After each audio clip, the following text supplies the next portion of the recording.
Eccoci qui per un nuovo approfondimento. Oggi parliamo di un evento che, con la sua proverbiale umiltà, ha deciso di salvare l'umanità, a colpi di aggiornamenti software. Esatto, stiamo parlando della WWDC 2026 di Apple. Analizzando i dati a nostra disposizione, emerge un quadro, affascinante e profondamente ironico. La tecnologia moderna non vuole più solo farci lavorare in modo produttivo. Assolutamente no, adesso l'obiettivo è molto più alto: curare la nostra solitudine. Partiamo subito e cerchiamo di decodificare questa missione salvifica, iniziando proprio dall'atmosfera di quel fatidico 8 giugno. Se l'8 giugno sera abbiamo avvertito una leggera scossa sismica, niente panico, i resoconti parlano chiaro. Era semplicemente l'ego collettivo di Cupertino che si espandeva durante il keynote. La cosa incredibile è che non è sembrato il solito lancio tecnologico, per niente. Dal palco dell'Apple Park tutto è stato orchestrato con una precisione chirurgica, tanto da far sembrare la presentazione di iOS 27 e macOS Golden Gate una sorta di solenne cerimonia di investitura. Una liturgia assolutamente perfetta, insomma, per preparare il terreno alla vera, grande rivelazione della serata. Sezione 1. Il trapianto di Siri. Siri AI riceve un nuovo cervello. Ed è qui che le cose si fanno interessanti. Per anni abbiamo sentito l'assistente vocale rispondere alle domande più complesse con quel suo laconico «Ho trovato questo sul web». Beh, l'era della ricerca compulsiva su internet è finita, ma l'ironia qui è davvero palpabile, perché sotto l'elegante e inconfondibile involucro proprietario di Cupertino cosa troviamo? I modelli Gemini di Google e i chip Nvidia.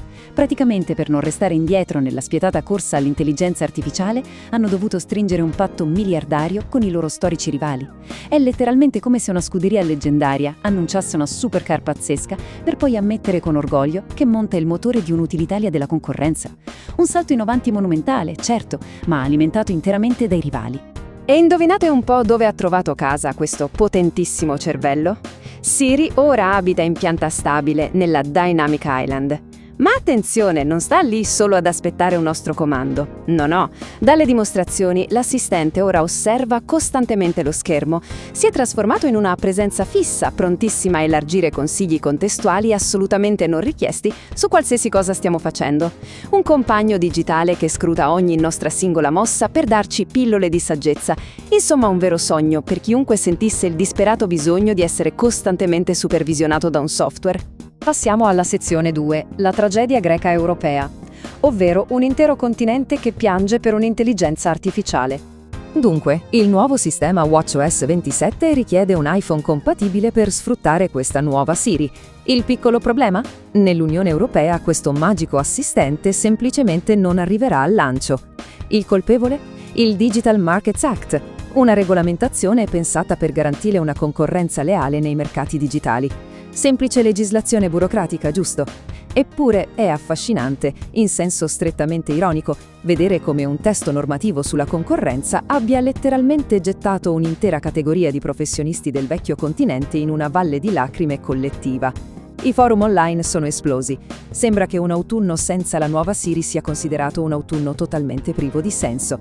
E tutta questa disperazione ci porta alla domanda esistenziale per eccellenza. Se non parliamo col telefono, che facciamo? Pensateci un attimo, abbiamo per le mani macchine da migliaia di euro, capaci di elaborazioni che fino a ieri sembravano fantascienza. Eppure, il fatto di non poter fare due chiacchiere con una voce sintetica sembra aver svuotato di colpo il significato di questi strumenti. È un paradosso pazzesco che fa davvero riflettere su cosa sia diventata la nostra relazione con l'hardware oggi. È il nocciolo della questione, quello che potremmo chiamare il paradosso della produttività.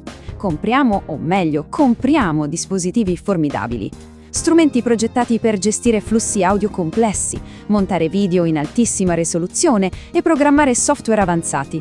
E poi finiamo per piangere miseria perché l'intelligenza artificiale non è disponibile per scriverci un banale messaggio di auguri per un compleanno. Strumenti potentissimi vengono improvvisamente declassati a meri oggetti tristi, totalmente inutili se si rifiutano di comportarsi come il nostro amico immaginario. Sezione 3. Il miracolo del cursore. macOS Golden Gate e la fine del dramma Liquid Glass. Ora, per chi finge ancora di usare il computer per lavorare sul serio, c'è una speranza.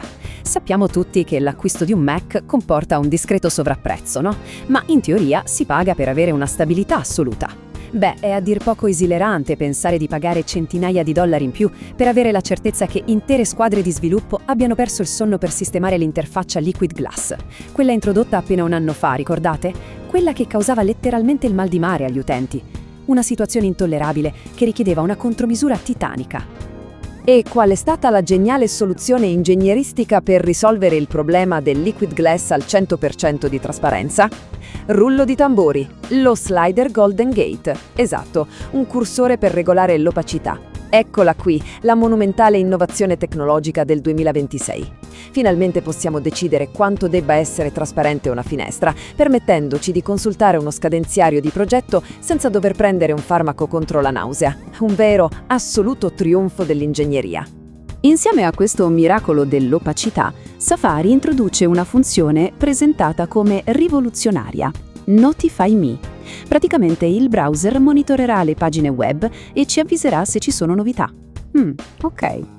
Le fonti sottolineano con una tagliente secchezza come il resto del mondo informatico chiami questa cosa semplicemente ricevere una notifica web fin dal lontano 2004. Ma dai, ammettiamolo, battezzarla Notify Me le dà subito un'aura completamente nuova, magica. Sezione 4. Salvare l'ecosistema. Portare Apple Intelligence praticamente ovunque. Perché non c'è un singolo angolo del sistema operativo che sfuggirà a questa integrazione obbligatoria. L'IA invaderà le app per, correggere le nostre abitudini. Cosa significa nella pratica? Correzione sintattica automatica e non richiesta. I giornalisti di tutto il mondo dovranno fare a pugni con un algoritmo pronto a giudicare il loro stile, anche se ci sarà sempre chi difenderà il sacro diritto di tenersi i propri refusi. E in secondo luogo, l'introduzione di watermark invisibili, i famosi Synth ID, per qualsiasi immagine creata con Image Playground. Una precauzione fondamentale, per carità, sia mai che qualcuno confonda un bizzarro rendering generato dall'IA con una vera fotografia artistica. Tutto questo ci porta alla conclusione del nostro approfondimento, riassunta in un pensiero finale tanto ironico quanto deprimente. Prendi i miei soldi, Tim, e portaci un po' di compagnia.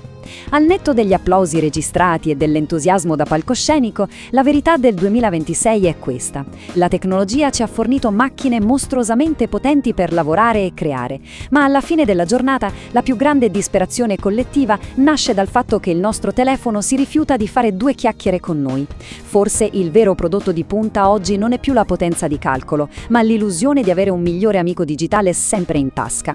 La vera domanda che vi lascio però è questa: quando la tecnologia avrà finalmente curato la nostra solitudine artificiale, ci ricorderemo ancora come si parla con qualcuno che non ha un microchip?